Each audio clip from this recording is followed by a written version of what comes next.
আসসালামু আলাইকুম দর্শকরা, আমার নতুন একটা ভিডিওতে সবাইকে আমন্ত্রণ জানাচ্ছি। আমার নতুন ভিডিওটি থাকছে গাজরের পিউরি। 6 মাসি বাচ্চাদের জন্য কিভাবে গাজরের পিউরি তৈরি করবে তার সঠিক পদ্ধতি আমাদের সঙ্গে শেয়ার করব, তাই ভিডিওটি স্কিপ না করে দেখতে থাকুন। আজকে আমি গাজর দুটো নিয়েছি, আর দুটো গাজরকে প্রথমে এরকমভাবে কেটে নেব। গাজরের খোসাগুলো ফেলে দিব।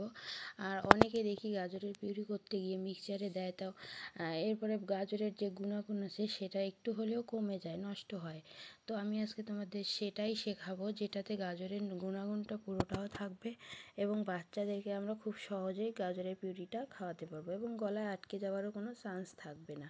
তাই ব্লেন্ডারে ব্লেন্ড না করে যে গাজরের পিউরি তৈরি করা যায় সেটাই তোমাদের সঙ্গে আজকে শেয়ার করব। তো দেখুন, গাজরের খোসাগুলো আমি ছাড়িয়ে নিলাম, আর এখন গাজরগুলোকে আমি টুকরো টুকরো করে কেটে নিচ্ছি। এখানে খুব টুকরো টুকরো করলে মানে যত কম পাতলা করবে তত আর কি তাড়াতাড়ি সেদ্ধ হবে, তাই আমি খুবই কুচি কুচি করে কেটে নেওয়ার চেষ্টা করছি। আমি এখানে দুটো গাজর ব্যবহার করেছি, আর যখন আমি গাজরটা কাটছি তখন আমার মেয়ে কিন্তু একটু হলেও গাজরের টুকরোগুলো নিয়ে খাওয়ার চেষ্টা করছে, তাই আমি ওকে দিয়েই দিলাম। একটা বড় লম্বা পিস হাতে ধরিয়ে দিলাম, এটা খাচ্ছে ও। তো এখন গাজরগুলো আমি পানিতে দিয়ে সেদ্ধ করে নেব। এটা প্রায় 10 থেকে 15 মিনিট সেদ্ধ করলেই কিন্তু সেদ্ধ হয়ে যাবে। অনেকেই আছে প্রেশার কুকারে দিয়ে ভাপের মধ্যে সেদ্ধ করে, তো আমি আজকে তোমাদের সঙ্গে এটাই শেখাবো যে পানির মধ্যে দিয়েও গাজরের গুণাগুণটা নষ্ট না করে কীভাবে পুরোপুরি গুণাগুণটা পেয়ে গাজরটাকে আমরা পিউরি করে খেতে পারি। তো এরকম পানির মধ্যে দিয়ে যখন গাজরটাকে সেদ্ধ করতেছি, যখন গাজরটা পুরোপুরি সেদ্ধ হয়ে আসবে তখন কিছুটা পানি আমার এক্সট্রা রয়ে গেছে, এই পানিটা কিন্তু ফেলে দেবো না, এই পানিটাও কিন্তু আমি সহ বাচ্চাকে খাইয়ে দেব। তো একটা আলু ম্যাশার দিয়ে ম্যাশ করে গাজরটাকে আমি ভালো করে ম্যাশ করে নিচ্ছি। নেওয়ার পরে এরকম একটা বড় ছাঁকনিতে করে পানি সহ গাজরগুলো দিয়ে দিলাম। পানিটা তো একদম নিচে পড়ে গেছে।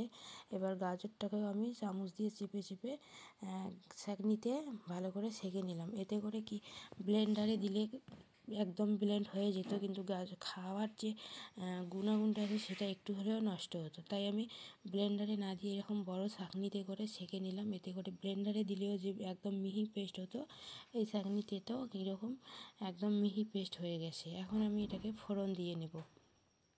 ফোড়নে দিলাম 1 চামচ ঘি, 1 চামচ ঘি দিয়েছি, একটা রসুন কোয়া দিয়েছি, আর দিয়েছি হালকা কয়টা গোটা জিরে দিয়ে হালকা ভেজে নিয়ে গাজরের পিউরিটা ঢেলে দিলাম।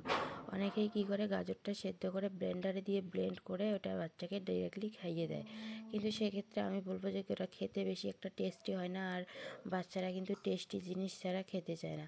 তাই এরকম একটু ফোড়ন দিয়ে হালকা একটু লবণ দিয়ে যদি বাচ্চাদেরকে খাওয়ানো যায় তাহলে কিন্তু অনায়াসে বাচ্চারা খেয়ে নেবে এবং গাজরের যে পিউরিটা রয়েছে তার পুরোপুরি পুষ্টিগুণটা বাচ্চা পেয়ে যাবে।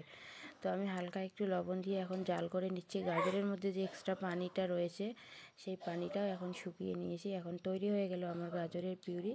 আশা রাখছি ভালো লেগেছে তোমাদের। যদি কোথাও ভালো লেগে থাকে তাহলে একটা লাইক করতে ভুলবেন না, আর আমার চ্যানেলটি সাবস্ক্রাইব করে বন্ধু হয়ে সবাই আমার পাশে থাকবেন। যখন ভয়েস দিচ্ছিলাম তখন মেয়ে আমার পাশে ছিল, হয়তো ভয়েস শুনতে পেয়েছো।